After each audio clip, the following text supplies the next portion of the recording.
November 2019, paper 6, variant 1. Question 1. The apparatus shown was used to investigate the products formed when ethanol burns in air. Okay, ethanol is burning in air. Ethanol, when it burns, it produces carbon dioxide and water. These gases may escape. That's why he's sucking the gases from here to force them inside the apparatus. Okay, label, complete the box to name the apparatus. Of course, this is a beaker. Explain why water collects in the U-tube. This is the U-tube, a tube with the U shape.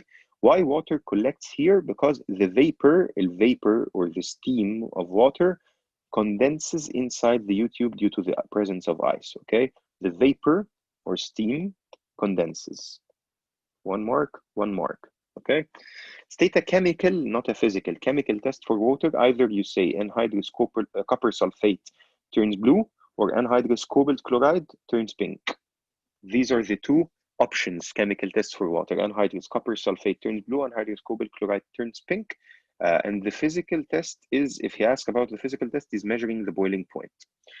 D, what is the purpose of the suction pump? Why is he operating a suction pump here? Why is something sucking everything from here? To force the gases inside the apparatus, okay? Or to suck the gases through the apparatus, okay?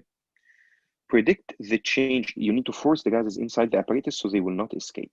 Predict the change that seen in the test tube containing the lime water. Lime water turns milky. You took 1 mark. Explain your prediction because carbon dioxide gas is formed. Lime water turns milky because carbon dioxide gas is formed. Okay.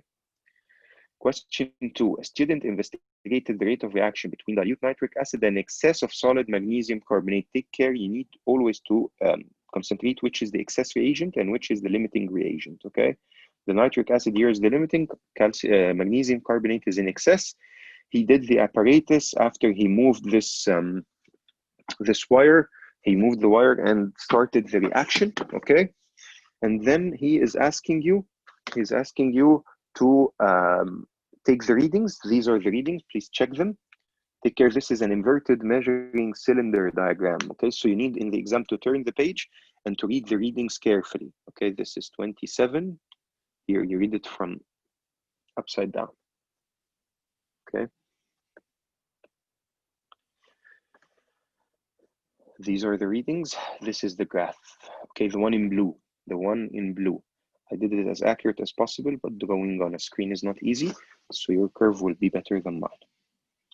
You don't pass through an anomalous point. You never draw a graph looking like this. You never go through this point that ruins the shape of the graph, that makes it not smooth, okay? One of the points is anomalous. CI, one of the points is anomalous, this one, okay? This one, we circled it with in black color. From your graph, deduce the time taken to collect 40 centimeter cube of gas. 40 centimeter cube of gas, and he needs the time taken. So at 40 centimeter, you will draw the 2 lines and you will read the time. It will be around 17 seconds.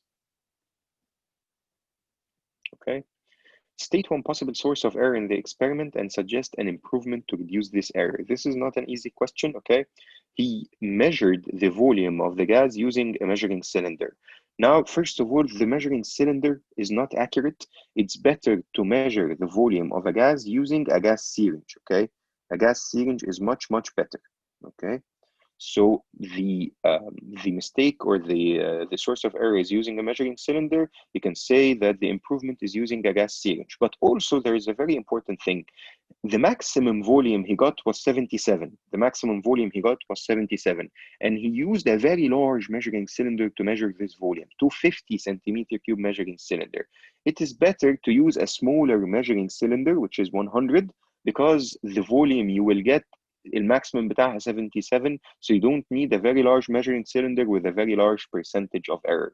So you can say using 250 measuring cylinder and the improvement is using a 100 centimeter cube measuring cylinder, or you can say that the improvement is inaccurate readings, the source of error is inaccurate readings, the improvement is using a gas syringe, okay? You cannot say repeat and take average here. He's not saying just state an improvement. He says state a possible source of error and improve it. Okay, question E, the formula question. EI, calculate the volume of gas between 10 and 30 seconds. You can do this even from here. You don't need to go on the graph. 27 and 62, so 62 minus 27, it will be 35 centimeter cubed.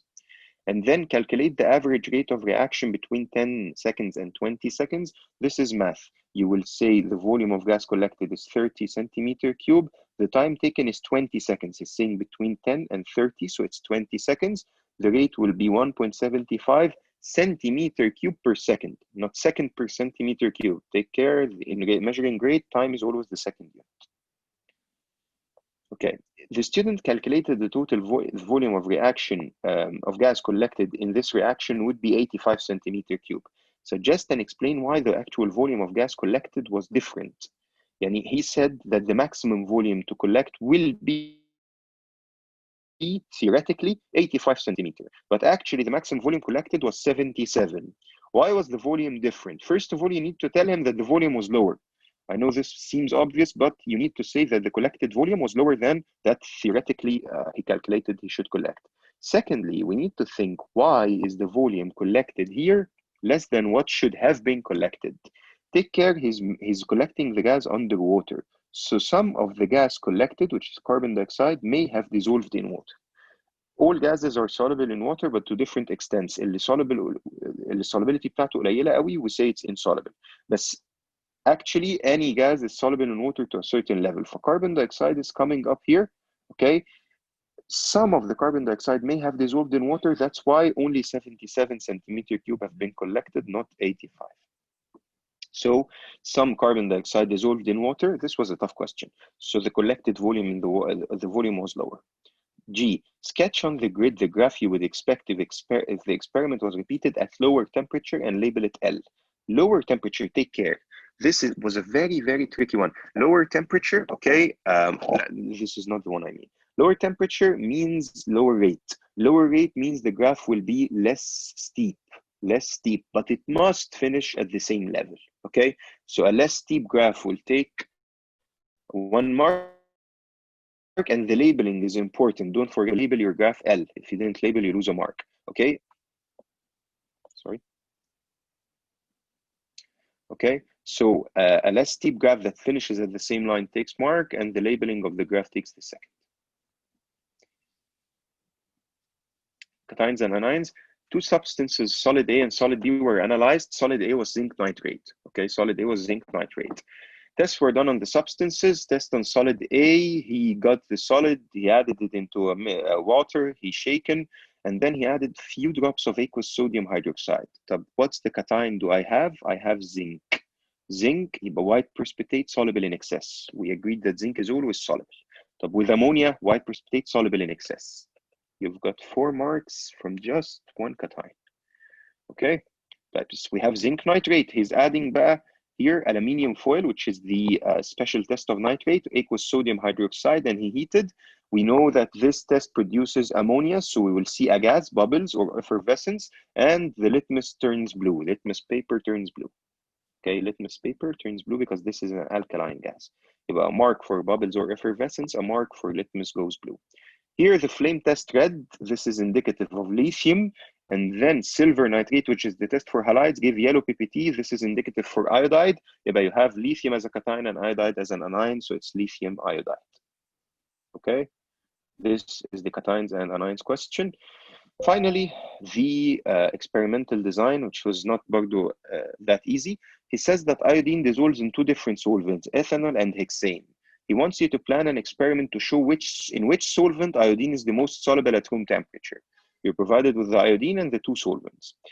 In order to know how much a substance dissolves in a solvent, you need to add a certain mass of the solid to the solvent, and then you filter and see how much didn't dissolve. And if you have 5 grams, for example, of iodine, and you've got مثلا 25 centimeter cube of ethanol, and you added a certain mass of iodine, 5 grams, some of them dissolved, okay? But then you filtered and you found that 1 gram remained undissolved. If you repeated the experiment with the other solvent called hexane, you've done the same thing, you've added 5 grams, and then you filtered, you found that only 0.5 gram is undissolved. This means that hexane is the better solvent because most of the iodine dissolved in it, only 0.5 grams didn't, but in ethanol, only 1 gram didn't, okay? 1 gram didn't dissolve.